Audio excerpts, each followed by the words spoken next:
मई का महीना चल रहा है और बहुत सारे एग्जाम की डेट आ चुकी है। यूपीएससी का भी एग्जाम है, यूपीपीसीएस का भी एग्जाम है और कई और राज्यों का भी एग्जाम है। एक चाय की दुकान पर बहुत सारे बच्चे आपस में बात कर रहे थे। मैंने सुना आपस में बहुत सारे बच्चे बात कर रहे थे, पूछ रहे थे कि किसने कितना मॉक लगाया है, किसने कितना मॉक टेस्ट दिया है। इसी बीच में मैंने देखा कि एक बच्चा बीच से ही निकल करके सिगरेट पीते हुए बोला कि मैंने तो एक ही घंटे में 3 मॉक लगा लिया। मुझे बहुत टेंशन हो गया, मैं पर डे एक ही घंटे में 3 मॉक लगा रहा हूं। बाकी सारे बच्चे उसके चेहरे को देखने लगे, सब टेंशन में आ गए उसकी बात सुन करके कि 2 घंटे में पेपर सॉल्व होता है, एक पेपर, और ये 1 घंटे में 3 मॉक लगा लिया। अब मेरे मन में ये इच्छा हुई कि मैं इस विषय पर जरूर बात करूं, आप लोगों को समझाऊं, क्योंकि क्या 1 घंटे में 3 मॉक लगाया जा सकता है या 3 मॉक लगाना ठीक है? जरा ध्यान दें, मॉक टेस्ट का उद्देश्य क्या होता है। आप जानते होंगे कि मैं लगातार क्लास में बोलता रहता हूं, जिस प्रकार से सौंदर्य की रक्षा स्वच्छता और साफ सफाई से होती है, उसी प्रकार से ज्ञान की रक्षा प्रैक्टिस और रिवीजन से होती है, अभ्यास और दोहराव से होती है। आपका सारा ज्ञान 2 कौड़ी का है, अगर अभ्यास और दोहराव नहीं है, प्रैक्टिस और रिवीजन नहीं है। आपके ज्ञान का निखार ही प्रैक्टिस और रिवीजन से होता है। ज्ञान की धार आपकी तेज कैसे होती है? ज्यादा से ज्यादा अभ्यास। इसीलिए आपने सुना होगा, कहा जाता है कि अभ्यास सफलता की कुंजी है। अगर आप सफल होने की कुंजी पूछिए तो लोग कहेंगे practice and revision, practice and revision, अभ्यास और दोहराव। लेकिन क्या मॉक टेस्ट ऐसे हड़बड़ी में किया जा सकता है जैसा उस विद्यार्थी ने चाय की दुकान पर थड़ी पे बताया? वास्तव में मॉक टेस्ट का उद्देश्य क्या होता, पहले यह समझ लें। देखिए, मॉक टेस्ट का उद्देश्य होता है एग्जाम के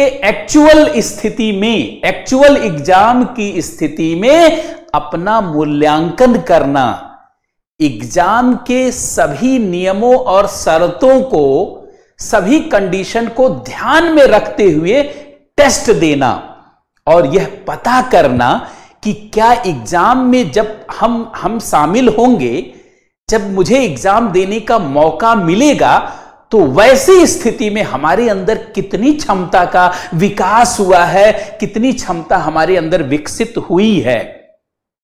कहीं प्रश्नों को मैं ज्यादा गलत तो नहीं कर दे रहा हूं, कहीं किसी प्रश्न को पढ़ने में हड़बड़ी तो नहीं कर दे रहा हूं, कहीं नर्वस तो नहीं हो रहा हूं, कहीं घबराहट तो नहीं आ रही है, कहीं कुछ प्रश्न छूट तो नहीं जा रहे हैं, कहीं कुछ प्रश्न कठिन तो नहीं लग रहे हैं। इन्हीं सब चीजों को जानने के लिए मॉक टेस्ट किया जाता है, मॉक टेस्ट लगाया जाता है, ताकि आप टाइम मैनेजमेंट सीख जाएं। कई बार मॉक टेस्ट देते हुए पता चलता, अरे कुछ प्रश्न आसानी से सॉल्व हो जाते हैं, कुछ प्रश्नों में बहुत समय लगता है।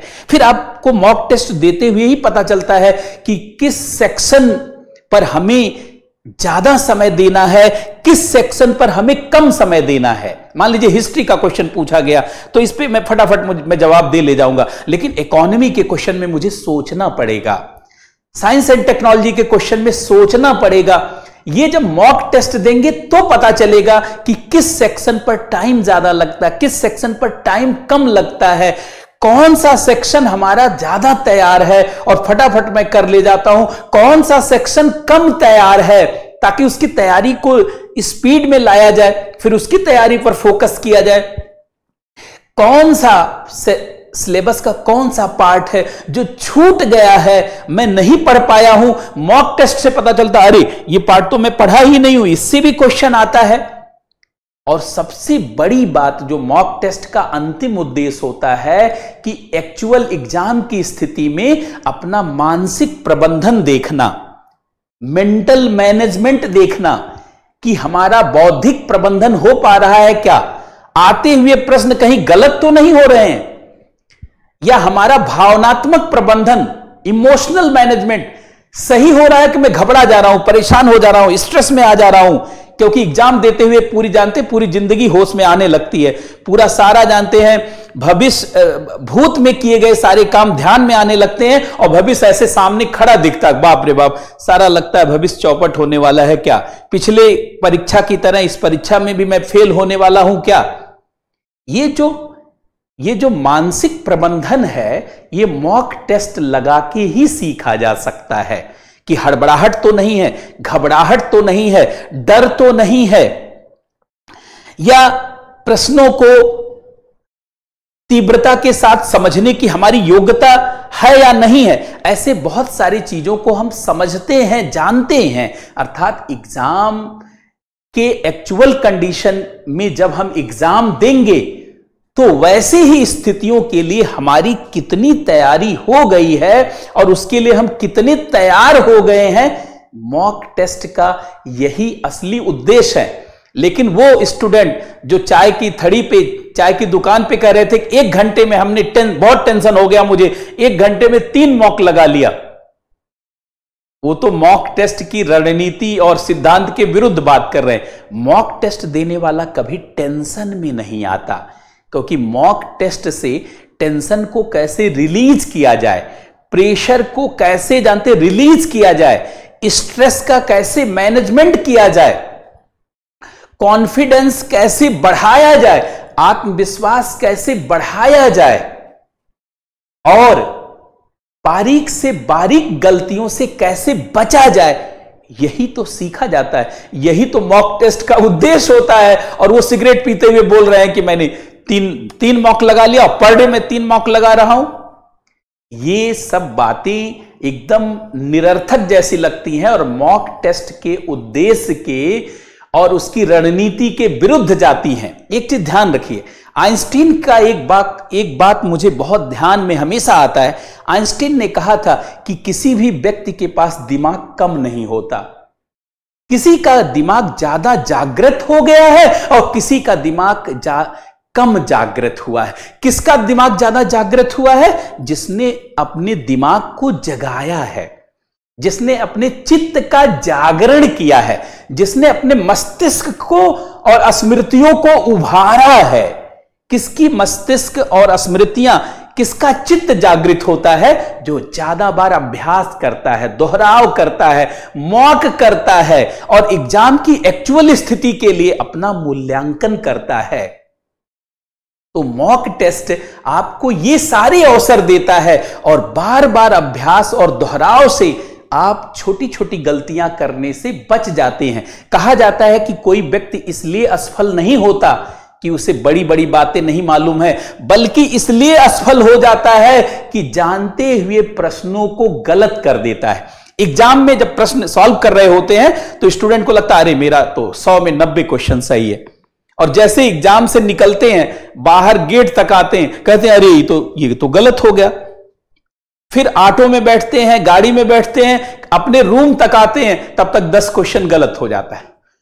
फिर सुबह तक जब तमाम पेपर तमाम लोगों से मिलाते हैं, फिर कहते हैं 50 क्वेश्चन रह गया। फिर एक दिन और बीतता है तो 3 क्वेश्चन और गलत हो जाता, कहते हैं अरे केवल 46 क्वेश्चन सही है, सर बताइए मेरा सिलेक्शन होगा कि नहीं होगा। ये है लेवल। मॉक टेस्ट नहीं करने से ऐसे ही जानते हैं एक्सपीरियंस आप देखते होंगे बहुत सारे विद्यार्थियों का रहता है। इसलिए मॉक टेस्ट के असली उद्देश्य की तरह आप अपना जानते हैं मॉक टेस्ट लगाएं।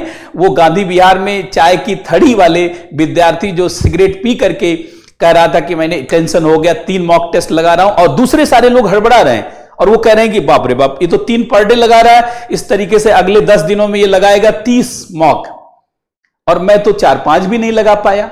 तो घबराना नहीं है, हड़बड़ी नहीं करनी है, अनेक कोचिंगों के मॉक टेस्ट पे नहीं जाना है, बल्कि पहले यूपीएससी का जो पिछले 10 वर्षों का पेपर है, या अगर आप स्टेट एग्जाम में शामिल होते हैं यूपीपीसीएस में, तो उसके पेपरों को देखिए और एक बार जागृत होइए कि कमीशन अलग अलग पार्ट से कहां कैसे सवाल पूछता है, किस सेक्शन से कैसे पूछता है, किस सेक्शन पर जोर डालता है, किस सेक्शन पर उसका कम ध्यान है।